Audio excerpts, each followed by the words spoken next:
Assalamualaikum warahmatullahi wabarakatuh. Teman-teman, topik wastra Nusantara dan bahan tekstil yang digunakan bagian kedua. Ini adalah materi talk show yang saya sampaikan di Royal Plaza pada tanggal 13 November 2021.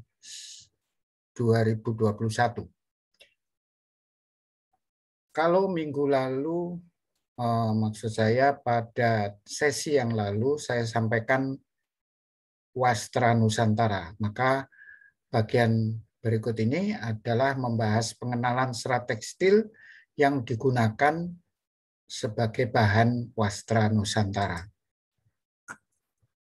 Kita telah membahas macam-macam wastra Nusantara, mulai batik tulis, tenun tradisional, sulaman, kemudian kelompok tie-dyeing seperti jumputan, sasirangan, shibori, dan jenis-jenis pewarnaan alam hingga eco-printing. Nah, semua seni kriya tadi membutuhkan pengetahuan mengenai bahan dasar pembuatnya.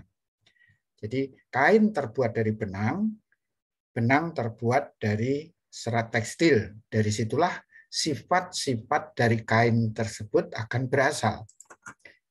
Pengetahuan mengenai bahan kaitannya untuk apa?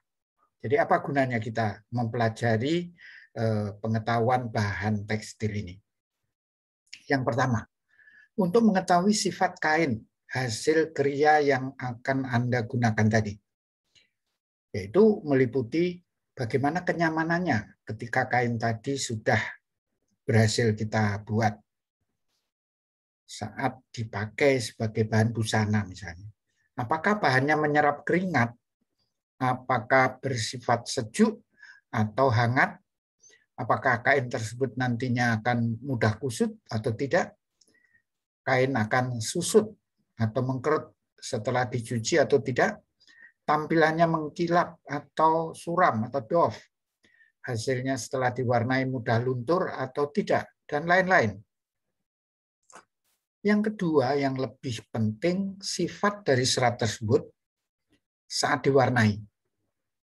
Jadi tidak semua serat itu cocok dengan semua pewarna yang akan Anda kenakan. Akan ada pewarna yang cocok untuk dipilih menggunakan pewarnaan pada serat tersebut. Yang ketiga, bagaimana cara mewarnai serat tersebut sesuai dengan macam pewarnaannya. Misalnya, apakah saat pewarnaan perlu suhu dingin atau suhu panas? Apabila dilihat dari bentuknya, serat tekstil bisa dibedakan menjadi dua. Ini bentuknya ya, bentuknya. Yang pertama adalah serat stapel. Serat tekstil yang pendek-pendek. Contohnya serat kapas. Ya. Ini serat kapas, dan yang kanan setelah serat kapas tersebut dipintal menjadi benang kapas. Supaya menjadi benang, serat kapas perlu dipintal. Hasilnya namanya adalah benang pintal. Yang kedua adalah serat filamen, yaitu serat tekstil yang bentuknya panjang. Contohnya serat sutra. Di sebelah kiri adalah kokon atau kepompong. Ketika diurai, serat yang ada pada kepompong tadi bisa menjadi serat sutra yang berbentuk filamen, seratnya panjang. Benang filamen, seperti contohnya sutra, sudah berbentuk benang dan tidak perlu dipintal. Di sini saya perlu ingatkan bahwa serat filamen tidak hanya serat sutra. Nanti pada saat kita akan mempelajari serat buatan, maka ada serat buatan yang berbentuk filamen, ada juga yang berbentuk stapel. Nah, dari asalnya, serat tekstil bisa dikelompokkan menjadi dua sesuai asalnya. Yang pertama adalah serat alami, yang kedua nanti adalah serat buatan atau man-made fiber. Kita bahas dulu serat alami. Serat alami ada yang berasal dari tumbuhan, Contohnya kapas, serat nanas, serat pisang, serat rami, rosella, dan lain sebagainya. Kelompok ini mengandung zat kimia yang paling dominan yaitu selulosa. Ya, kelompok tumbuhan memiliki kandungan selulosa. Yang kedua adalah serat alami dari hewan. Contohnya serat sutra, serat wool, kulit olahan. Contohnya pada bahan jaket kulit, tas kulit, dan lain sebagainya. Kelompok ini memiliki kandungan protein. Semua serat alami di kelompok ini nyaman dipakai saat bersentuhan dengan kulit, sejuk dan rata-rata menyerap kelembapan. Sedangkan kekurangannya, kapas itu mudah kusut, sutra sulit pemeliharaannya. Oleh karenanya, baik kapas maupun sutra kadang-kadang perlu dicampur dengan serat jenis lain supaya kekurangannya akan teratasi. Yang ketiga, semua serat alam bersifat ramah lingkungan atau sustainable. Kelompok yang kedua adalah serat buatan, man-made fiber. Ini pun ada dua kelompok. Yang pertama adalah serat buatan berbahan alam. Contohnya viscose rayon. Ini berbahan pulp dari kayu. Rayon bambu berbahan dari pulp serat bambu. Bamberg berbahan dari serat kapas. Ini semuanya kita sebut keluarga rayon dan mengandung selulosa. Kelompok kasein ini adalah serat dari susu skim, serat kedelai. Nah, kelompok ini adalah serat buatan yang mengandung protein. Serat buatan berbahan alam tergolong ramah lingkungan dan bersifat biodegradable. Dia akan bisa larut bersama tanah dalam waktu yang tidak terlalu lama. Kelompok terakhir adalah serat sintetis. Jenis ini terbuat dari sejenis plastik. Contohnya nilon, polyester, akrilik, spandek, dan lain sebagainya. Semua serat sintetis tidak ramah lingkungan. Perlu ratusan tahun agar bisa menyatu dengan tanah. Dan rata-rata serat sintetis tidak menyerap kelembapan. Mana yang lebih baik untuk bahan ekoprint? Yang pertama, semua serat alam baik untuk ekoprint. Semua serat alam baik untuk ekoprint. Semua serat buatan berbahan alam juga baik untuk ekoprint. Yang ketiga, serat sintetis, saya tidak mengatakan tidak bisa, tetapi hasilnya tidak maksimal. Ada jenis yang sama sekali tidak mampu menyerap warna. Tetapi ada sebagian yang menempel. Nah, pertanyaannya mengapa? Kaitannya dengan proses pewarnaan. Pewarnaan dengan cara menyerap warna pada serat tekstil. Jadi pada saat kita mewarnai suatu objek kain tekstil, cara pertama adalah pewarna itu menyerap ke dalam serat.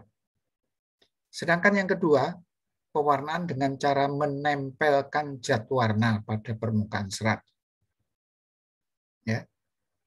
Saya harap Anda akan bisa menangkap bedanya bagaimana proses pewarnaan dengan menyerap zat warna, sehingga pewarnaan tersebut masuk ke dalam serat tekstil. Yang kedua, hanya menempel saja pada permukaan. Bagaimana agar warna dapat diserap oleh serat tekstil? Nah, pertanyaannya begitu. Ada 3 tahap. Tahap pertama adalah mordanting. Tahap ini adalah membuka pori-pori serat untuk menghilangkan kanji. Ini dalam proses pemintalan ada proses penganjian. Kemudian lilin.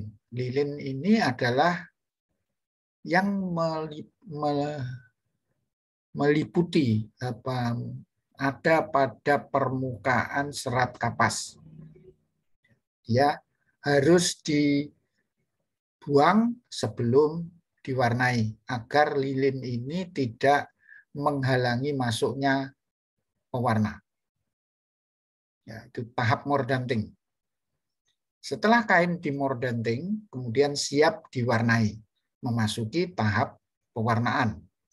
Pada tahap ini pewarna dimasukkan. Ya, apakah itu pencelupan, apakah ekoprint, apakah itu dengan cara memukul-mukul atau dengan cara merebus maupun dengan cara mengkukus. Itu dilakukan pada tahap kedua ini, proses pewarnaan.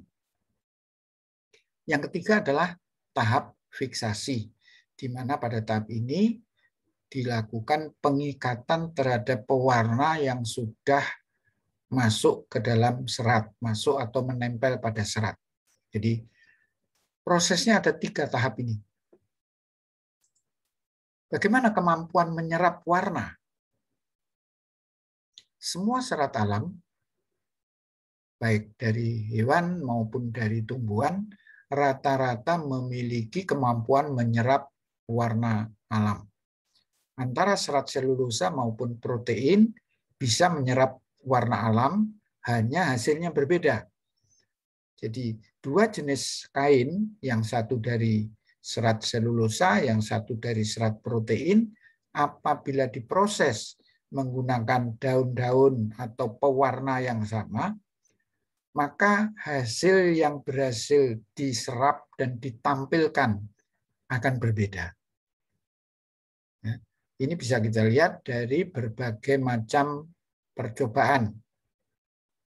Yang ketiga, serat buatan berbahan alam seperti keluarga rayon memiliki daya serap lebih baik karena kandungan selulosanya justru 100%. Sementara pada serat alam, kandungan selulose tertinggi ada pada serat kapas, hanya 91%. Serat-serat yang lain di bawah 91%. Nah, teman-teman, itulah yang bisa kita bahas pada sesi kedua ini. Selebihnya kita diskusikan di dalam tanya jawab, khususnya seputar materi yang dibahas di atas. Ya, Anda bisa mengajukan pertanyaan melalui chat di YouTube. Terima kasih. Kita akan bertemu pada sesi yang lain.